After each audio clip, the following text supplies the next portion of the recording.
Assalamualaikum warahmatullahi wabarakatuh. Salam sejahtera bagi kita semua. Pada kesempatan ini, kami dari kelompok PPL SDN Pasar Lama 3 Banjarmasin, tim 1, akan mempresentasikan hasil diskusi kami dalam mata kuliah Inovasi Pembelajaran di Lahan Basah pada topik 2 di bagian demonstrasi kontekstual. Kelompok kami terdiri dari 4 anggota, yaitu Alfisyah Ramadhani, Abniyah Ramadana, Asyifa Miftah Quraini, dan Wayan Lestari. Dalam presentasi ini, kami akan menjelaskan berbagai aspek terkait demonstrasi kontekstual dalam pembelajaran lahan basah, termasuk langkah-langkah inovasi yang dapat diterapkan dalam mengembangkan desain pembelajaran. Semoga pemaparan kami dapat memberikan wawasan yang bermanfaat. Selamat menyimak. Sebelumnya, perkenalkan saya Alfisyah Ramadhani. Pertanyaan pertama, pembelajaran seperti apakah yang paling tepat untuk diajarkan pada materi tentang lahan basah khususnya di Kalimantan Selatan?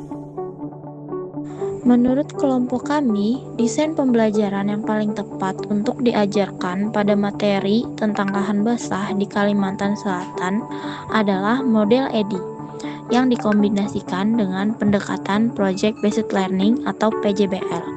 Model EDI atau Analysis, Design, Development, Implementation, dan Evaluation sangat cocok karena memberikan kerangka yang sistematis namun fleksibel untuk mengembangkan pembelajaran berbasis lingkungan lokal. Contoh penerapan atau implementasi model EDI dalam pembelajaran di lahan basah, contohnya pada materi siklus hidup hewan. Yang pertama adalah analisis. Yang pertama, guru dapat mengidentifikasi pemahaman awal siswa tentang siklus hidup hewan, serta menentukan hewan di lahan basah mana yang relevan, misalnya katak, capung, atau nyamuk. Yang kedua ada desain atau perancangan.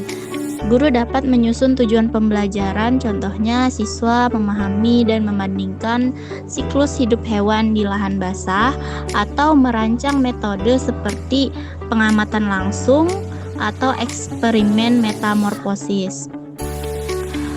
Kemudian yang ketiga ada development atau pengembangan.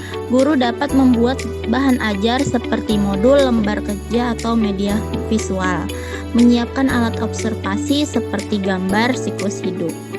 Dan yang keempat ada implementation atau implementasi. Guru dapat melakukan eksplorasi langsung ke lahan basah atau menggunakan simulasi, atau dapat mengamati siklus hidup hewan secara langsung atau melalui media pembelajaran. Nah, yang kelima adalah evaluation atau evaluasi.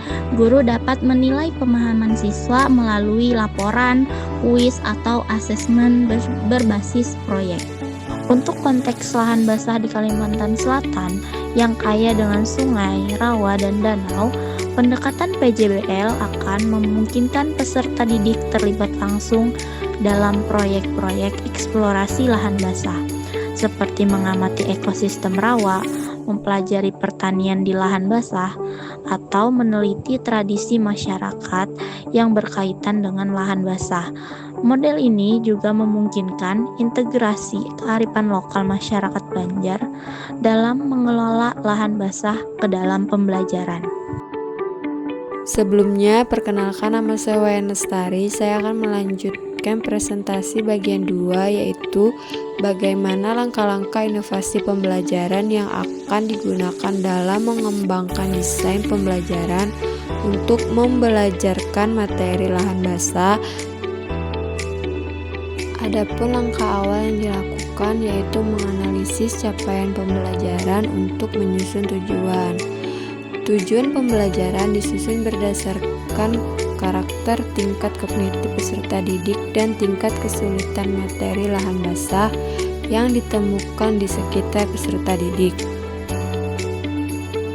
Langkah selanjutnya yaitu pengembangan modul ajar, di mana modul yang dibuat harus berbasis konteks lokal dengan gambar dan contoh lahan basah yang digunakan diambil dari daerah Kalimantan Selatan agar lebih relevan.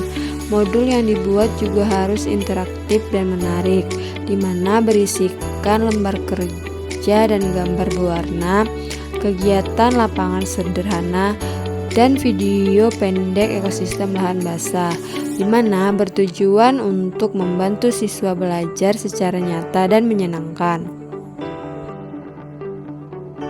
Baik, saya Amnia Ramadana. Saya akan melanjutkan presentasi tentang langkah-langkah inovasi pembelajaran yang akan digunakan dalam mengembangkan desain pembelajaran. Tadi sudah dijelaskan tentang langkahnya. Yang pertama ada analisis capaian pembelajaran, kemudian pengembangan modul belajar. Yang selanjutnya adalah penyesuaian pembelajaran dengan tahap capaian dan karakter peserta didik. Jadi di sini bisa dibagi menjadi dua, ada untuk kelas rendah dan ada untuk kelas tinggi. Untuk kelas rendah bisa dilakukan dengan pembelajaran observasi sederhana atau permainan tentang lahan basah. Adapun untuk kelas tinggi itu bisa dilakukan dengan penelitian kecil tentang masalah lahan basah yang ada di sekitar peserta didik. Langkah selanjutnya adalah perencanaan, pelaksanaan, dan pengelolaan asesmen formatif dan juga sumatif.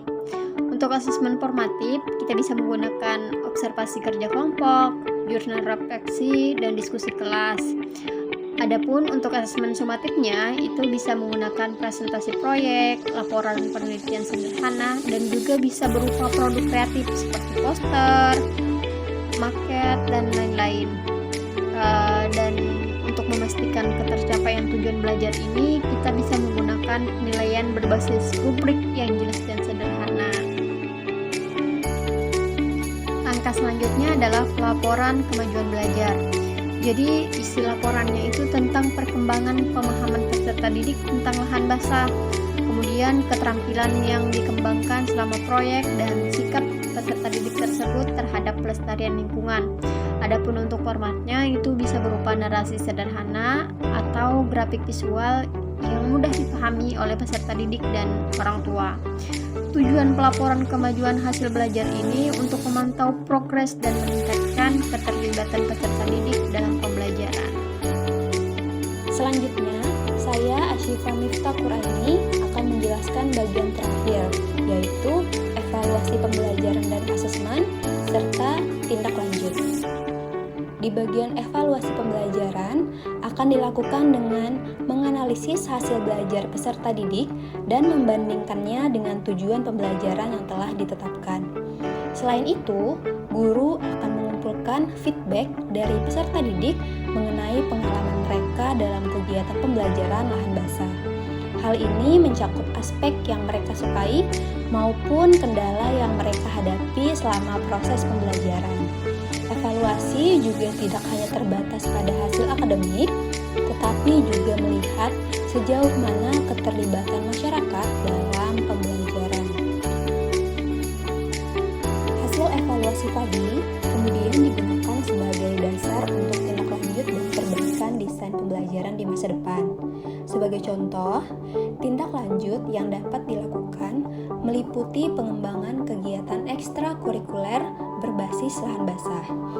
Kemudian juga ada pelaksanaan proyek komunitas untuk melindungi ekosistem lahan basah di sekitar sekolah, atau menjalin kolaborasi dengan pihak-pihak terkait seperti Dinas Lingkungan Hidup dan komunitas peduli lingkungan di Kalimantan Selatan. Dengan adanya evaluasi dan tindak lanjut ini, diharapkan pembelajaran tentang lahan basah dapat terus berkembang dan memberikan dampak positif bagi para peserta didik maupun lingkungan sekitar. Sekian presentasi kami dari kelompok PPL Pasar Lama 3, tim 1, pada topik 2, demonstrasi kontekstual mata kuliah inovasi pembelajaran di lahan basah dengan tema langkah-langkah dalam mendesain pembelajaran di lahan basah.